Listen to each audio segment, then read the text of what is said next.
Welcome to Direct Connect Flight Academy. My name is Austin Schleder, and today I will be demonstrating a PA-28 walk-around and pre-flight. So I'll be coming here. I have my iPad in hand. This allows me to have my checklist with me at all times, and I have my chocks to go ahead and chalk the aircraft. I'll get underneath the aircraft on the nose wheel and center both chocks. All right, the door should be locked. You'll open it by flipping this top hatch and pulling on the lever. My next step in the process is to go ahead and grab the aircraft logbooks as well as the AFM or POH. Inside of it, I'll be looking for the weight and balance. Once I found that and verified it's in the aircraft and I have the POH, I'll be moving forward. Now, I need to make sure that the airworthiness certificate and the registration are viewable from the cockpit. As I turn around, I can see in the back of the aircraft, they are both viewable from my perspective and I have them in the aircraft. Before applying electrical power, making sure all my circuit breakers are in, my mixture is at the idle cutoff position, my throttle is at the idle position, and my parking brake I will set by putting my toes on the brakes and pushing in, and going with 1, 2, and 3 clicks to set my parking brake. My final step is I look here and make sure that the keys are off and out and that the magnetos are in the off position. The next step in the process is to go ahead and turn on the master switch. Our master switch is located here in all of our Piper aircraft. Right. After I can guarantee that that's on and running, I will move over to the radio master and turn that on. Radio should be coming, GPS should be running alive. All right, at this point, now that everything's on, I'm going to make sure that I have my ATIS frequency for Colorado Springs at 125 nothing in, and I'll listen to the ATIS. Report information, Mike, time 1754 Zulu, weather, wind 090 at 4. After that, I turn the avionics and master switch off. Move here. I turn my external lights on. Should be the strobe light, landing light. Okay. At this point, I make sure that my flaps, which are located down here, are set to 1/4. Okay, it should be 1 notch of flaps. When we first come out, I want to verify that my beacon, both of my nav lights, and my landing light are working. I should have a green light on the right wing. My landing light is illuminated at the nose. I should have a red light off my left wing. My beacon should be running, and my ADS-B light should also be on. At which point, I'll now go back in the aircraft and turn off the battery. There's 10 steps in PA-28 pre-flight. I'll always start here at the step. Okay? When I come here, I'm making sure that there's no wiggle in the step, and that if I apply pressure to it, it's not coming off. Now, I'm looking here, making sure that my connectors are in, and there should be a slight amount of play in the flaps, but it should not be loose.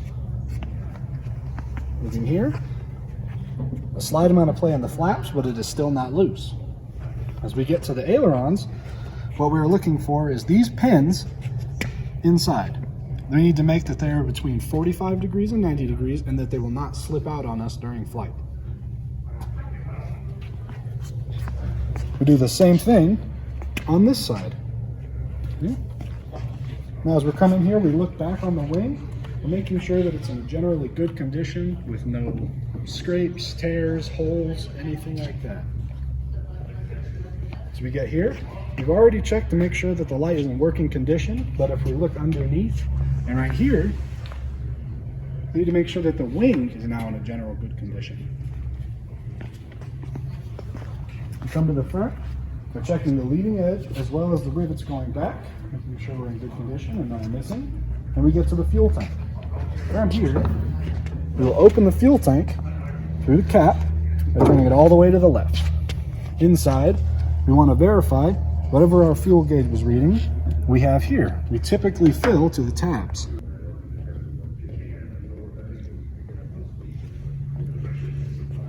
Once we've verified the fuel, we'll put this back on in a 45-degree position and turn it to the right.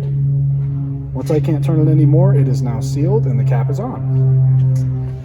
From here, we're going to go underneath the wing. We'll be looking for a tie-down point be looking for the fuel vent and making sure that they are both there. On our tire, we're looking for proper inflation and that there is no cord line showing and it is not flat. We're making sure that on our strut it is not overinflated or underinflated. We're checking for leaks on our hydraulic line, and we are making sure that we have a brake pad in there. Making sure that our air vent is unobstructed and the screen is still there. So after we're done with the right wing, we're going to come up and look at the right side of our fuselage here.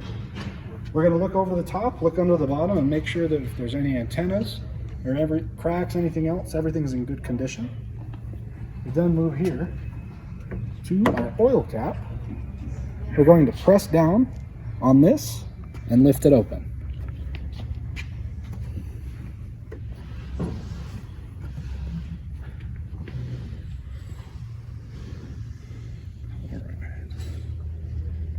All right. When I'm looking at the oil, I want to make sure that it is between 5 quarts and 8 quarts. If it is, then I can put it back in without having to contact maintenance. We close it by giving it a solid press down. Front. When we come to the front of the nose, we always start from the bottom up. First, checking the tire for proper inflation, and there's no cord is showing. Moving up, checking the strut, making sure it is not overinflated or underinflated. I move here, making sure that this air vent is not unobstructed.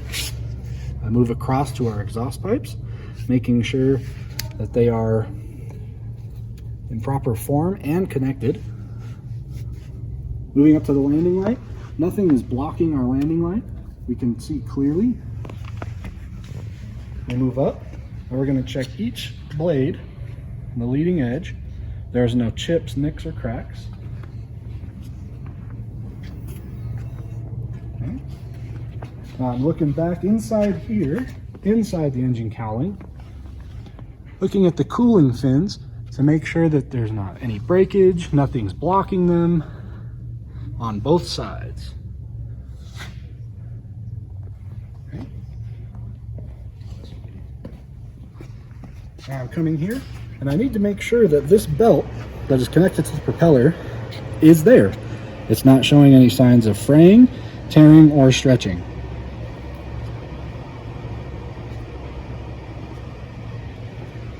Now we're on to our left wing. First thing I'm doing is checking to make sure that this air vent is unobstructed and that the grate is there. Now, transferring over to our left fuel tank. Once again, turn to the left, pull out, verifying the fuel visually. Okay. Put the cap back on, turn to the right, and it should seal again. I'm going to come underneath to look at our tires, checking them for proper inflation, no bald marks, and no cord showing. I'm looking for no leaks on the hydraulic lines, making sure everything's good there. Then I'm not looking for any overinflation or underinflation on the strut. From here, I need to make sure that my fuel vent is there and unobstructed, and then we have a tie down point. Now there's one more thing on the left side of the wing underneath that I need to be aware of. It is my pitot fin.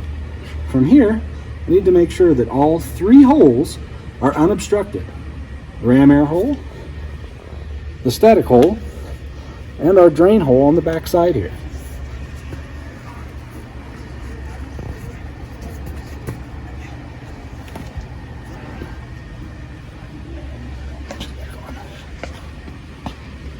Now, before we continue along the wing, I'm checking to see that our stall indicator is free for movement by the wind.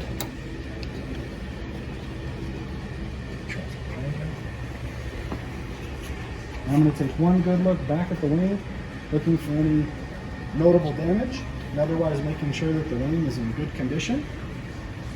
checking for good condition as we come around here on the side. Once we get to the ailerons on this side now, I'll be doing the same exact thing, and I'm checking to make sure that the pins have at least a 45-degree bend in them so they won't come out in flight. Okay? Okay? With this flap, this side, I am checking for a little wiggle, but it is not loose to the touch. Coming here, the assemblage is good.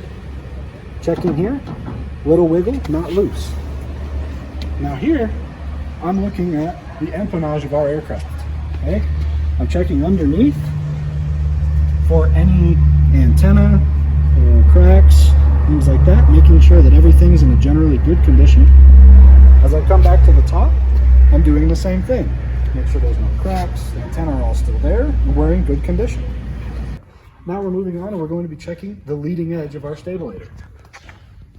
Looking for overall good condition on the stabilator, moving around. And I'm coming to these pins here, just like I did on the ailerons, and I'm checking for 45 to 90 degrees to make sure they don't come out. But before I move on, I want to make sure that I do have some play in the stabilator. Should be light and not hard to move. Coming here, checking the pins. I'm checking the pins. Checking the pins. Good. Now before I move on from here, I want to check the right side of our rudder. Make sure there's no visible damage and that it's in a generally good condition. Checking again the leading edge of our stabilator on the right side for generally good condition. Here we have our tail tie down point. I need to make sure that that is not bent in any way and that it is connected. That's our 10th step for the DCFA pre-flight on a PA-28.